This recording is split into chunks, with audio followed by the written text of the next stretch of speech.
Hi, Andrea. Welcome to the Integrative Health Coaching Success Podcast. Hi, thank you so much for having me this morning. Yes, we're excited to have you. I can't wait to kind of chat about your new journey as it pertains to kind of motherhood and how we're going to tie that into health coaching in general. But what I would love to do to start is, could you share with our listeners kind of what you're doing with your IHP2 and what you're kind of doing at a client capacity? Yeah, so I actually am a recent grad of the Integrative Health program or Integrative Health Practitioner program. So I just started working. I do one-on-one client or with clients now, and we primarily focus on gut health and then with the lab testing. So with a client, what I'll typically do is with our first consultation, we'll do an intake, and then I've been really focusing on those big 5 labs just to kind of get an overall picture. And then once we get those lab test results, we are able to go through those and make a personalized protocol for you based on your lab results, which I absolutely love because I've actually taken some other coaching programs before, and it was very broad. So one thing I love about IHP is how specific it is and how it gives you specific protocols to basically deal with any situation. Yeah. And really like this kind of blueprint of, okay, if this is what the client's issue is, this is how you help them. It really allows you to take, before I did IHP2, I took kind of more broad, more like overview, and I learned some super interesting, helpful things, but it was never as client focused and results driven as like IHP is, especially with the labs, right? And I think that's what the differentiating factor is when you have specific lab data, you're able to then know exactly what you're addressing, and it kind of leaves out the, shooting in the dark, trying to figure it out over time. Yeah, I feel like it just very much like it gives you a shortcut. When I was working with clients before, it seemed to take longer to help them get better, just like you said, because you're doing more guesswork. So with the lab work, it totally just allows you to shortcut that process and get to the root cause right away. And it also, I've noticed, like, saves money in the long run too, just because, like we said, you're not guessing, like, exactly what to do. Exactly. Yeah. And nutrition, can be powerful, and exercise recommendations, but also when you have labs that show like certain massive depletions or things that are imbalanced, then you can use supplements, which, like you said, will help somebody get results faster. And then now you've cut down the duration of time that they need to kind of be under, your care or be doing something, specific as far as like supplement protocols and whatnot. So yeah, it totally just cuts to the chase. And I think clients appreciate that because, let's face it, everyone's busy, right? I mean, everybody's doing a million things, and who has time to just be like kind of guessing and going through things willy-nilly? I think a lot of people appreciate the approach that IHPs can give because it is clear cut. It's just like, here's the information, here's what we can do about it. And, it's straightforward. Right. And that's just like from personal experience. There was a few years where I was guessing. I had a lot of gut issues going on, skin issues, constantly guessing what the heck was going on, trying different things. And then, things would work for a little bit, they'd stop. And then eventually, once I personally ran those labs, it was like within a matter of weeks that everything kind of solved itself. And then, knock on wood, has been very good ever since. So very much appreciate that. Of course. Yeah, that's great. Which kind of brings us to our next point, because I kind of know that when you did that whole process, it was prior to conceiving your daughter. So you recently had a baby. Congratulations. How old's the baby now?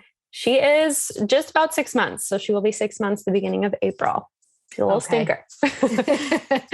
Good. Well, hopefully she started like sleeping, maybe is starting to turn the corner a little bit, or if it's not, don't worry about it. My kids didn't sleep till, oh my gosh. So one was 18 months old before he was sleeping. I feel like that's how she is. Yes. We're up a few times yet, but it's okay. Okay. Yeah. It's a season, and I have a 7-year-old and a 5-year-old, and I can promise you at some point they sleep. And when they start sleeping, you'll miss like that little baby snuggle in the middle of the night. So, okay. So we'll kind of, what I think I would love to kind of dive into is how you've realized firsthand the benefit of, having some sort of knowledge of this stuff and almost priming your body for fertility and for a healthy pregnancy, and, how that leads into, then a healthy baby. What is kind of your overall message that you would love like women or other people maybe even thinking about doing an IHP certification, and maybe they're not to the point where like they want to start trying to have a baby right now, but what have you found valuable from this process, kind of in your own journey? I would say the biggest thing is almost just confidence being number one, like going into being a new mom. The more we can be aware of our health, the more confident we're going to feel with our children. And just a lot of times moms or parents they don't start thinking about their health until something starts going wrong with them or their children. And then you're under stress, you're frustrated, and it's a lot harder to go gain that knowledge. So my biggest advice and what I found most beneficial for myself is do that before you get pregnant. Go learn these things before you get pregnant, before you have children. So that way, when that time comes, not only are you going to be in the most healthy state, but your baby is going to be much more healthy because you've done that. And like I said, you're going to feel a lot more confident. Just being a parent, I feel very fortunate. My parents struggled with health things when I was in college. So they kind of started going on the natural path. And then I started dealing with like chronic fatigue, skin issues, some gut issues, saw the success they were having. That pushed me to kind of go on my own journey. So I feel like the fact that I really dived into all that before having a child, just like I said, it gave me the confidence and the knowledge to, just feel better throughout the process, I guess. Because just from like personal experience, one thing I noticed with new moms, like I said, it's like all of a sudden the children is dealing with like skin rashes, ear infections, all these things. And then you go into a doctor's office and a lot of times they can't give you all the, they give you a medication, but they're not getting to the root cause. And then these parents are dealing with these things long-term, or even like throughout pregnancy. There's so many things if you learn beforehand that you can do so you can feel better. Like I said, your baby will feel better. Yeah, absolutely. I think, like you said, a lot of us, I think just because we're all kind of like just getting through the moment, that we can kind of forget that there's a way to like prevent and also kind of build ourselves up. I think a lot of women who don't have children, before you have children, like, oh, my sister's had a baby or my friends had a baby. And like, I know they don't sleep and they might be fussy, but you really don't understand the demands of being a new mother until you're a new mother. You can see it, you can understand, you can like kind of brace for it, but there's really nothing that compares to the actual experience, in my opinion.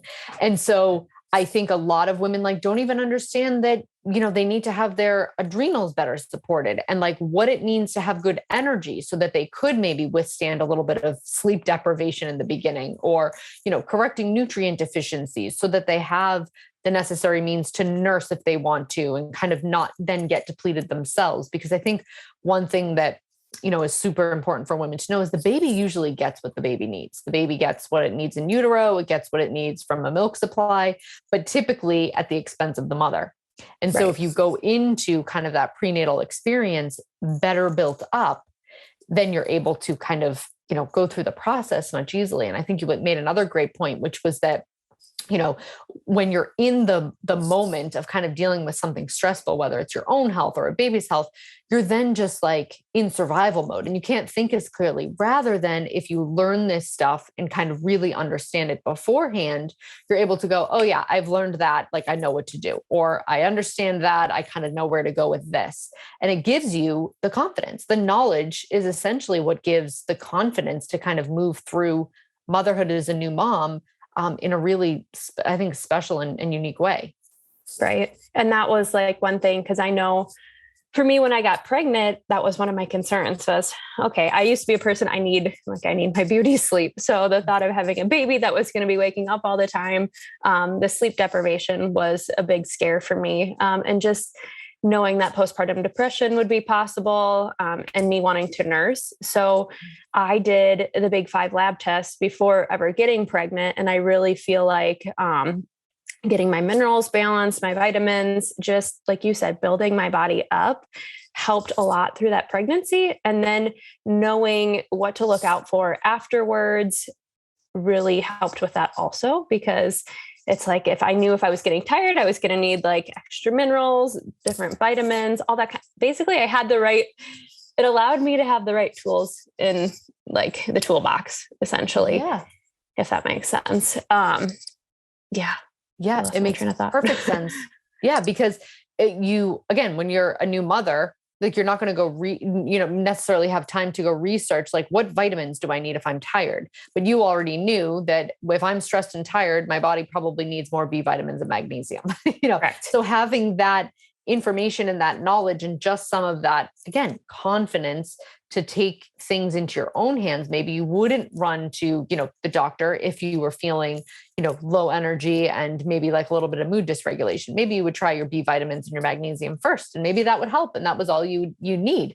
And so kind of having the knowledge gives you the confidence to be your own best kind of healthcare provider in your own sense. And of course, doctors are wonderful when we need them, and kind of using all of that care when it's necessary. But sometimes just having that, like you said, the toolbox ready of information that we can kind of draw on is incredibly important.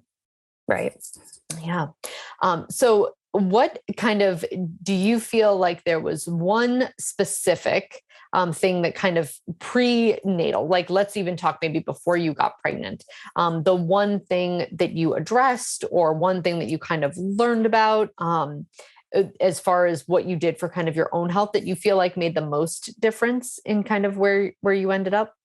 So I would say, like I said, I did the lab testing. So I figured out that I had a little bit of candida overgrowth. So I did address that through the limited candida protocol. I took care of that. But the biggest thing for me, I actually did a 21-day detox. It was kind of funny because we had been trying to get pregnant for a while. And then I finally just pulled the trigger and decided, okay, I'm going to commit, do the detox, try to clean out my body as best as I can. So I did that in December, it would have been of 2020. And after that, like I was feeling great. And it was the following month and that we ended up getting pregnant. So that just definitely, like I said, allowed my body to clear everything out, because everything that's in your body when you get pregnant, that's going to be transferred down to your child. So throughout my pregnancy, it just allowed me to feel more confident in everything too. And especially just healing my gut, because when we do have a child, when you have a natural birth, the mom's gut microbiome is getting passed down to the child, which can affect all kinds of things from skin issues, ear issues, bowel movements, whatever it might be. So I feel very fortunate to have, like I said, addressed all of those toxicities, got rid of everything that I possibly could at that time. And knock on wood, we've had a very healthy baby since. And I truly feel that the nutrition, the things you're eating, all that stuff you do during pregnancy is going to affect your child. Yeah, absolutely. I say all the time, the detox is like and I don't think Dr. Cabral has ever really even talked about this or like advertised it as such, but I'm pretty sure it's like the fertility, like it's my fertility magic bullet. It's what I use when women are having a hard time. I'm like, just pause.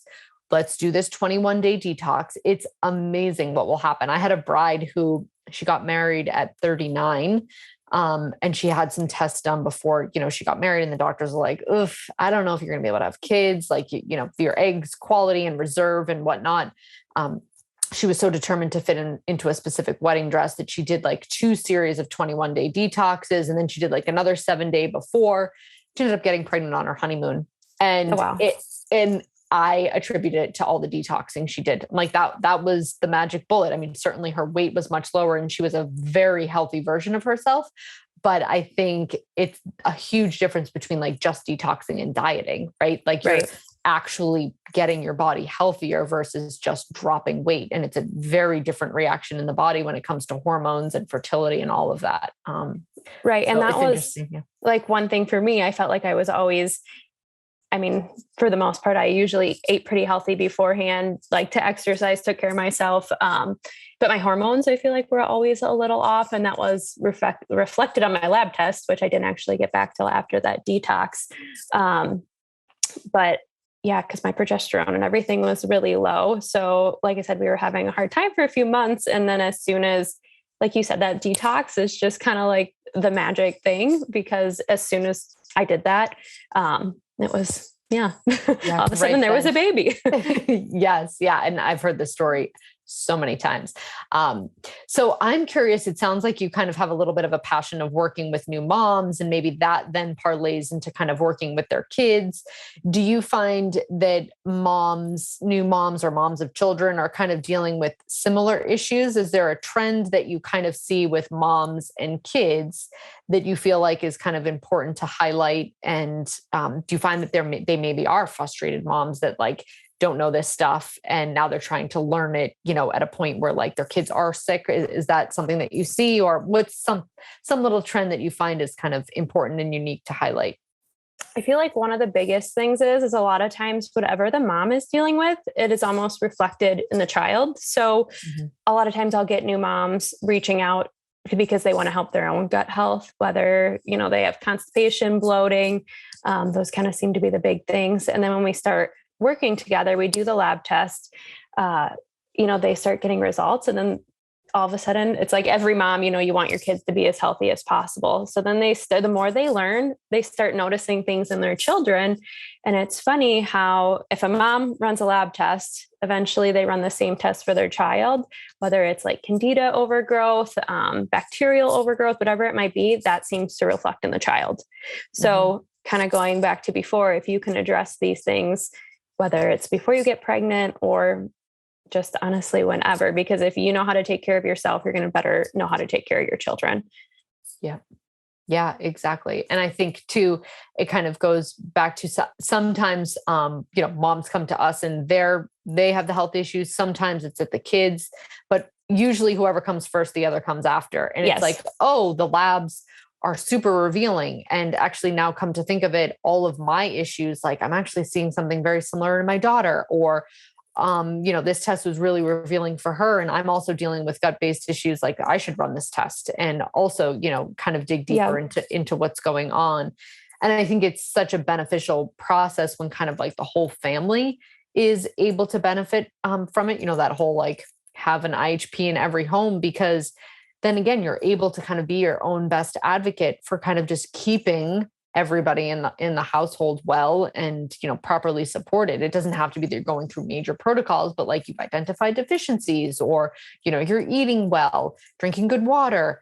And it then trickles down to, I say to my husband all the time, I'm like, there's, with the supplements that we give our children, with the, price that I pay for organic food, with like I look at it as an investment. I look at it as an investment in like a happy life, quite frankly, because my children don't have behavioral issues. Thank goodness. They don't have, major health concerns that are stressful. A lot of the kind of things that we can deal with children can be a strain on the family system.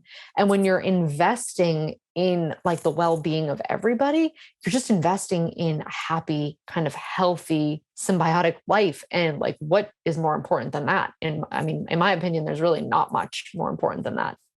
Right. And that's like one discussion I had with my husband, because he was a little more, or like I was always the one into the holistic health, and he's slowly getting into it. And he's slowly starting to realize how much, like you just said, it eliminates stress when you don't have to be running to and from the doctor, wondering, what's causing like all these behavioral issues, all those kind of things. And a big conversation like we had is whatever we do, she's going to mirror. So if we want to raise a healthy child, like we need to be practicing those behaviors. We need to be eating healthy, showing her a good example. So then that way she will follow on those footsteps, because that's one thing I've noticed too, because everybody says, different like diseases in the body, run in families. And it's not so much that those run in families, but it's our lifestyle habits that run in the family. Mm-hmm. So whatever the parents eat, the kids tend to eat. If the parents don't exercise, a lot of times the kids won't exercise. So whatever example you're setting as a parent is what that child most likely will follow. So I mean, I have a passion for taking care of myself, but now that I have a child, it's a whole nother story, because I just want her to grow up to be the best person that she can be. Mm-hmm. So yeah, my goal is just to set that example for her, essentially. Yeah. Absolutely. Yes. And the guest that I had on last week, I'm sure it will air before your interview, we were talking about something super similar, where it truly is the modeling. I mean, kids do not listen to what we say. They listen to what we do. It's right. They are watching at every moment from such a young age, but even as they get older, I mean, it will be that they're watching exactly what you do. And kids, quite frankly, and I think I said this on the podcast, I'm like, there's no kids that are going to be like, actually, I'll have like apple slices for a snack when like mom and dad are having an ice cream. Like there's no kid on planet Earth who's going to be like, actually, I'll take the healthy snack. And so it really is about modeling, of course, showing that there's moderation. And, yes, my kids have stuff like that all the time. They go to birthday parties, the holidays. But for a majority of the time, I show them that kind of eating healthfully, what it does for my body. I mean, my husband drinks coffee. I don't drink caffeine. My little guy's always like, how come you don't drink coffee with daddy? Because it makes me feel terrible. Yeah.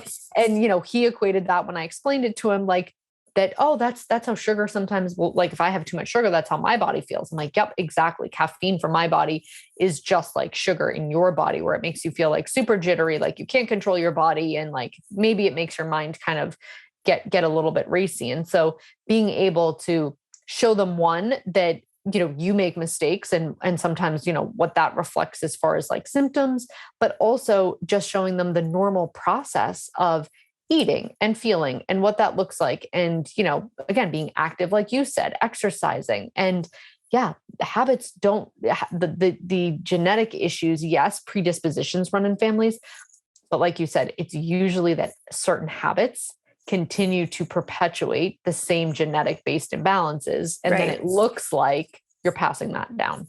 Right. Well, and I think one thing that you said that's so important is not so much teaching kids that food is good or bad, but teaching them how to recognize how it makes them feel. Mm-hmm. So when they eat the apples or they eat the vegetables, how that makes them feel compared to the cupcake or the chips. Not so much being restrictive, but just teaching them to recognize how certain foods, certain activities, those kind of things, how some things make them feel better than others, and hoping that is something that they take through adulthood. Yes, exactly. Yeah. I never tell my kids that something is not healthy for their body without explaining why. Like my kids actually, sometimes like you forget how much they like absorb and what they'll do with the information. But my kids were at their homeschool co-op and they were celebrating someone's birthday. And my son, who I've never told him to do this, I've never been like, now make sure that you find this out before you eat something. But he asked if the cupcakes had dye in them. Food dye for my son, it really dysregulates how he feels. It kind of makes his mood a little bit, erratic. And so he was like, are there dye in those cupcakes? And they didn't know. And so they said, we're not sure. And he chose not to have one. And he wasn't upset about it. He wasn't like depriving himself. It was almost, he just did it all on his own. And so I think teaching kids that there's things in those foods that, can cause specific symptoms, that's education. That's empowerment. That is allowing kids to then make choices for themselves. Because if he didn't ask if there was dye in it and he had the cupcake, I wouldn't have been mad at him. If the cupcake had dye and he was a little nuts when I picked him up, we would know why. And I would just be like, well, we know that dye does that to you. And it's okay. We'll work through it. So not shaming them. And like you said, not labeling things as good or bad, but teaching them, educating them, and empowering them to kind of make their own choices. And based on how they feel, yes, is so important, especially as they get older.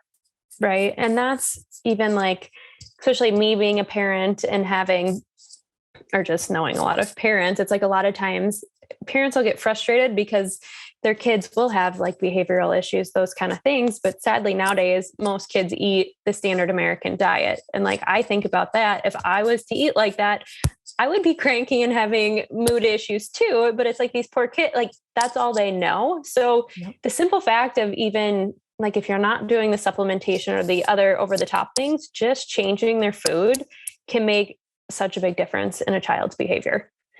Yes. Yeah. Because good food creates good mood and vice versa. Exactly. Bad food creates bad moods. So the better food we're feeding ourselves and our kids, the happier the whole family is going to be. Yes. Yeah. I couldn't agree more. And I think as a society, and I think I've brought this up on other shows too, I think we can get in the habit of thinking like the kids have these like kid type of like palettes where like they're just like, they need the dessert and the candy and the this and give them the chicken nuggets. And like, these are, kid foods. And like, this is what childhood is all about. But if I were to eat that stuff, I would feel rotten. And so why are we expecting a child to consume this stuff? And then I always like, again, it's another thing that I say to my husband, he'll, maybe take them out for ice cream. And then if my son gets a stomach ache and he's kind of like acting a little nudgy, he gets upset. And I'm like, no, because we know that this is what happens. So like, how are you going to expect him to now act like an angel when you just gave him sugar and dairy? And we know that kind of makes him get a little crazy if his stomach bothers him. So just knowing like what you're getting into too, because sometimes we're like, what the heck? We're just going to indulge and we're going to have a little something that we want to have, and knowing what the repercussions might be. Okay, we'll just expect it and deal with it, and not kind of getting upset at a child for the fact that you just gave them like, horrible food that would make you feel terrible. Like you said, if it's going to make an adult feel terrible, don't you think it will make a child feel just as bad? The answer is yes. Right. Yeah. So what is, do you have any, obviously like there's the rain barrel effect and like the IHP certification, but do you have any, specific like pre-pregnancy or like prenatal literature that you, love and kind of would suggest to other maybe IHPs who are working with that population, or maybe people who are listening that aren't IHPs and they're just like, oh, I do want to get pregnant, someday, and any accounts, even an Instagram account? One of the books I read, I read a couple of good books, but there was one, I can't exactly remember the name. I think it's called The Gut Microbiome. I will double check on it to let you know. Put it in the show notes. Okay. Yeah. But it discussed just the importance of the mom's gut health before getting pregnant, the type of birth you have, and then after, how that can all affect the baby's gut health. So that was a huge one. I just feel like most moms are not aware that like when you have a natural birth, how that essentially can seed the baby's gut, or how when you have a C-section, it can affect the gut. There was just a lot of information there that I feel like is not mainstream knowledge that so many moms can benefit from. Mm-hmm. And then the other one, it was called The First 40 Days. So that talks about the fourth trimester and just how to take care of the mom postpartum, because usually everybody is focused on the baby, but the mom needs a lot of care too. That was one thing, being a first-time mom, I didn't realize just like how long it takes your body to recover. And just how you need to nurture yourself too. So I would say those two books were probably my favorites. Yeah. Great recommendations. I love the First 40 Days. Yeah. That is it's a great book, because like you said, everybody's focused on like just the pregnancy, like the 9 months. And then not many people pay attention to the, part before that. And not many people pay attention to the part after. But I would argue that before and after is even more important. Like if you have those things well balanced, like the middle part is kind of like the gravy in a sense. Yeah. So yeah, super good recommendations. If our listeners are kind of hearing our conversation and they want to find out more about you, do you have a website or a social media account? Any places where they can kind of find you and get more education? Yeah. So the place that I'm most active on, it would be Instagram. So you can find me. It's Andrea Pitts, .ihp. That's where I share most of my information. And then I do have my Facebook page. My website is under construction right now, but I will have that posted soon on my Instagram page. Okay, perfect. Thank you so much for being a guest on the Integrative Health Coach Success podcast. This is, I think, such a valuable conversation for a lot of either IHPs who are dealing with, clients that are prenatal, postnatal, or, even just wanting to optimize their fertility. I appreciate you sharing everything you did with our listeners. Awesome. Well, thank you so much for having me. It's been a joy talking to you. Yes, our pleasure. And we'll be in touch soon. Thanks, Andrea. Bye-bye.